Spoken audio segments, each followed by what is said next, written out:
Well guys, in today's video, we are going to be replacing an axle because I didn't film it in the last video, but we tested the car.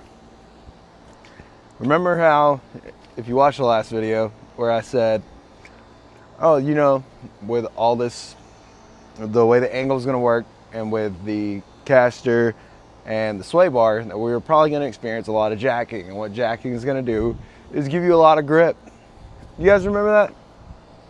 All right, well, here's where Rome did not think all the way through.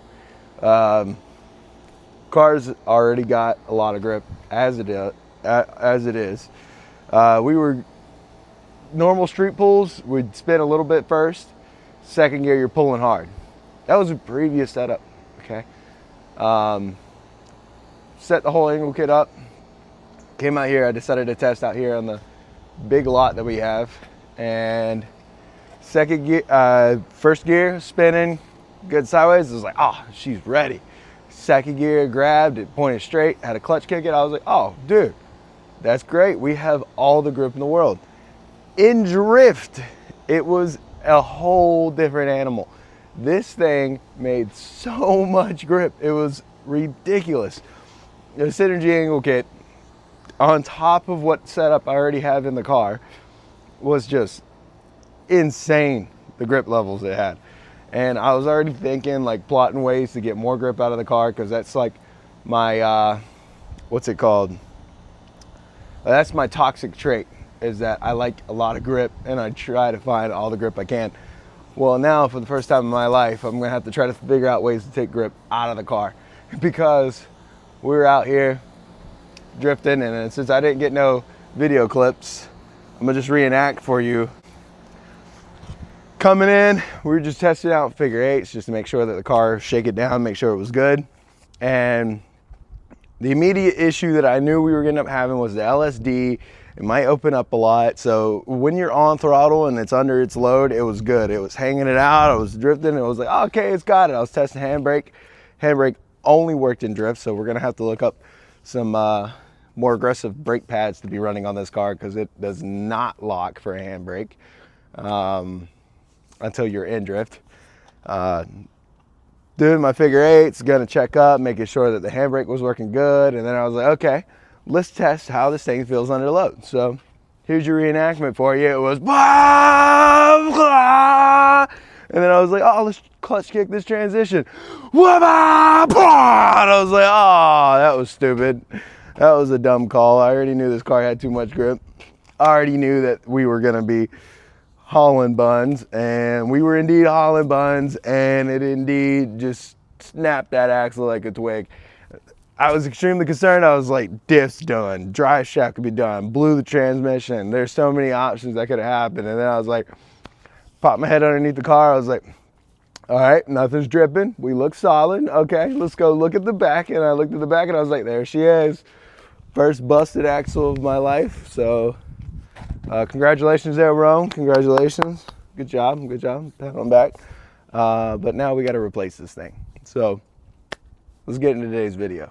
So I took a ride on over and got a axle for this car. I didn't like go and get a beefy axle because I don't want to get a nice set of axles. Still have too much grip in this car. Still be breaking axles just yet. So we're gonna have a dummy axle placed in here that is like, you know, it's just an auto parts store replacement axle. Pop this guy in here and see, we'll take grip out of the car. But I think the next plan would be is to take this car to an event to do it, because, you know, breaking my car out here, leaving my car at the shop is like not good. So we'll break it at an event, trailer it back to my house if it breaks, and then fix it there. But this axle, as you'll see whenever we take the other one out, doesn't look as beefy.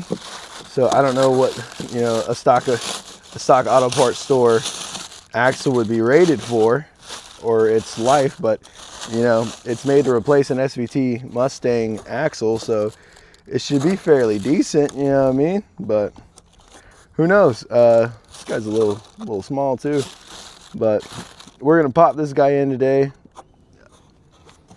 and then just try to drive the car home, get it like away from the shop, and that way it's, you know, it's not giving me the evil looks. But I gotta tell you, when we were set up, the fender cut, well, it held all right, but it definitely made its own clearance for the tire. So we clear now. Bumper, I still didn't get to mount that, so I tested with no bumper, and I think I'm gonna just run no bumper for right now until next time I have time to play with this car and cut the bumper, so like in a week or two. But brake wise, we got some more stuff to dial in.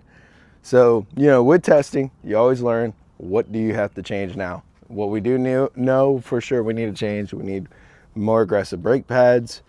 We need a manual brake booster, or not booster, but a manual brake setup for this car. Get rid of all the ABS, because you go to dabble on your left foot braking while trying to drive the car, and you almost have like no front brakes, almost. The boost and the ABS is trying to calculate, oh man, there should be, you know, this amount of brake pressure and blah, blah, blah, blah. And it's just not doing none of it. So I was like, okay, we'll go manual. There's Motion Brakes Works makes a really good manual brake kit for it. To swap it on over with the brackets and everything. So we're gonna purchase that, get that, upgrade to a more aggressive brake pad. But the manual brakes will be after we do our first drift event. This thing though, I can confidently say is going to destroy a drift event. Another upgrade though that this car is going to end up needing is for sure going to need an upgraded power steering pump, because this pump did not like this drifting at all. So we are going to upgrade away from this Ford Performance power steering pump that comes on the SVT Cobras, and then go over to what I had been playing with for a really long time, a Mazda 3 pump. So we'll install that, and then we'll do a walk through like the computer changes and all that we had to do for it, and then upgrade the alternator, because the amperage draw that's going to come from that power steering pump is going to be a little too much for this car. But overall, it's going to end up being a lot of fun. So we got a lot of work cut out for us later on, but it's good enough to be able to do a drift event and be able to get used to driving this chassis. She is definitely heavy, so we're going to remove weight for the next event, but all that's going to be in a later video. This video is all about this axle. So we're going to get into swapping this axle out and putting the new one in. You can see I got my new drift tires in here. That's also going to be another fun project later on for this car. So yeah, we'll get into that. Oh yeah, but she broke pretty freaking good. Look at the look at the, yeah, it's a pretty clean brake. So we're gonna have to find a socket that'll fit this guy. You take this bolt out, that should let it lean. Zip tie the control arm up. Dude, we weren't even using all of the shock yet. Oh my goodness. All right, we got this out. Looking at it, the bearings are still in there. She held together, I guess, as good as it could have. Yeah, that's all shaft. That's pretty cool. We are making enough grip to snap the shaft off of this thing. That's pretty it's pretty wild. Made a good point too. That's kind of cool. I should like frame this in my room, like, you know, like first axle brake. Oh my gosh. So we're gonna get the back half out of here. Ben showed me a little trick I might try. It looks kind of sketchy, but fuck it, we're gonna see what we can do with it. But yeah, that portion of the axle's out. We'll get the other half out of here too. I might have to disconnect the sway bar. I don't know if it's got enough room for this side to go through it. But normally you pull out and then slip down. Fox Body doesn't run a sway bar, so I really shouldn't be either. I don't know. We'll see. We'll do that. And then also too, before I drive home, we are putting all the rebound in here, maybe like 5 clicks down from full stiff, because she is way too hooked. So fucking like all right, that's this is pretty gnarly. That's I was really hoping it broke like the casing, but that broke the shaft. That's pretty gnarly. We were for sure making tons of grip out of this thing. No question on that. Yeah, it put the power down for sure. We were partying. Bye-bye, old axle. I'm thinking just for the shits and gigs, we're gonna get rid of the sway bar. If I got to disconnect it to put this axle in, might as well just get rid of it altogether and not have to think about it or deal with it, because it's not. So if you think about the articulation of the car, hands all covered in axle grease, well, the sway bar, your rear end is this side is going to be able to move, but when this side moves up, your sway bar is going to be trying to add the load to the other side too, which is really good whenever you run really good tires. But because I am running some all-terrains, grip levels is not going to be pristine to try to drive off tire. Instead, we're going to be driving off chassis like we just did, besides we had a sway bar. And this, which I know, I just complained about having too much grip. This will provide more grip, but it takes a way forward. So this will give you a little bit more, not necessarily even side bite, but this might even be taking away side bite. But let me tell you, when I was driving this car, side bite, perfect. Forward, perfect. This car was like so freaking dialed.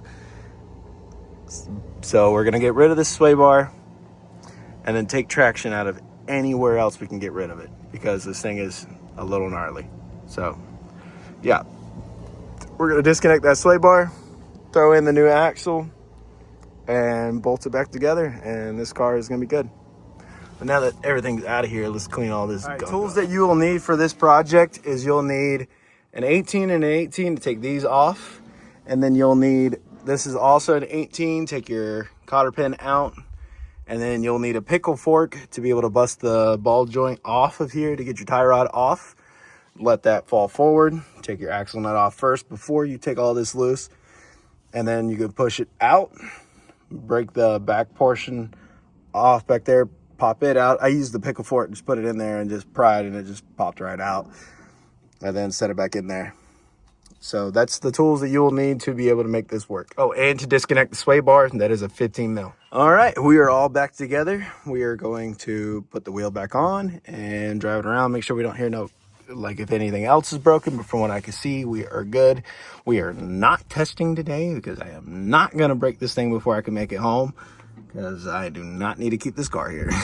But we'll be testing at the next track. We'll probably break another axle, so I'm gonna buy another axle or two. And also, while I was investigating in here, the diff bushings are a little shot, and that might have caused a little bit of the reason why we were having